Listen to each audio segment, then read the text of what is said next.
একটানা তীব্র দাবদাহে শুকিয়ে যাচ্ছে চাষবাস, কাঠফাটা রোদে ফেটে চৌচির হয়ে যাচ্ছে মাঠঘাট, নেই টিউবওয়েলে জল। এই হাহাকার থেকে স্বস্তি পেতে রীতিমতো কান্নাকাটি করে এবার আল্লাহর কাছে প্রার্থনা মুসলিম সম্প্রদায়ের মানুষদের। আজ নদিয়ার থানারপাড়া থানার পণ্ডিতপুর মাদ্রাসায় প্রায় কয়েকশো মুসলিম সম্প্রদায়ের মানুষ বৃষ্টির জন্য তাদের ঈশ্বরের কাছে প্রার্থনা শুরু করেন। প্রার্থনার মধ্য দিয়ে ভেসে আসে কান্নার সুর। তাদের একটাই প্রার্থনা, এই তীব্র দাবদাহ থেকে কবে তারা স্বস্তি পাবেন। হে আল্লাহ, বৃষ্টি দাও, জীবন বাঁচাও। এইভাবে আর কয়েকদিন চলতে থাকলে শুরু হবে হাহাকার। এই হাহাকার থেকে মুক্তি দাও। যদিও 8 থেকে 80 প্রত্যেকেই এই নামাজে অংশগ্রহণ করে এবং শুরু করেন প্রার্থনা, তবে এই চিত্র প্রথম দেখা গেল নদিয়ার এই মাদ্রাসায়। যদিও এখনও বেশ কয়েকদিন এই তাপপ্রবাহ চলবে বলে জানিয়েছে আলিপুর আবহাওয়া দপ্তর। তবে কি ঈশ্বরের কাছে প্রার্থনার জেরে হতে পারে মিরাকেল? কথাই বলে বিশ্বাসে মিলাই বস্তু, তর্কে বহুদূর।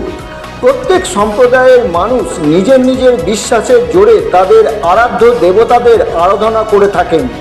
কথাই বলে যে আল্লাহ সেই ঈশ্বর, অর্থাৎ কয়েকশো মানুষের এই প্রার্থনা আদেও কি বাস্তবায়িত হবে, নাকি প্রকৃতির এই খামখেয়ালিপানা বহাল থাকবে?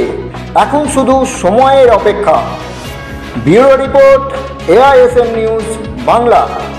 পুকুরে জল নেই, টিউবওয়েলে জল নেই, নদী শুকিয়ে গেছে, জল নেই।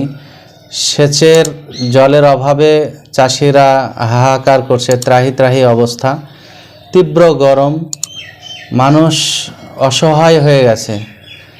দীর্ঘদিন ধরে বৃষ্টি নেই। বিগত 3 বছর ধরে এই আমাদের এই এলাকাটাই জল নেই, ফলে বিভিন্ন আবাদ হচ্ছে না। আর সে কারণেই ধর্মপ্রাণ মুসলিমরা আজকের নদিয়ার থানারপাড়া থানার অন্তর্গত পণ্ডিতপুর শামশেরে হাই মাদ্রাসার মাঠে সকালে বিশেষ নামাজ, যেটাকে ইস্তেসকা নামাজ বলছে, সেই নামাজ পড়ে এবং এখানে দোয়া হয়, আল্লাহর কাছে কান্নাকাটি করে, নিজেদের কৃত পাপ এবং অন্যায়ের জন্য অনুশোচনা করে এবং ক্ষমা প্রার্থনা করে। আল্লাহর কাছে মুসলিমরা প্রার্থনা করে, দোয়া করে যাতে দ্রুত বৃষ্টি হয় এবং মানুষের যে সমস্যা, সেই সমস্যা থেকে যেন মানুষ বাঁচে, তার জন্য ইস্তেসকা নামাজ হয়েছে।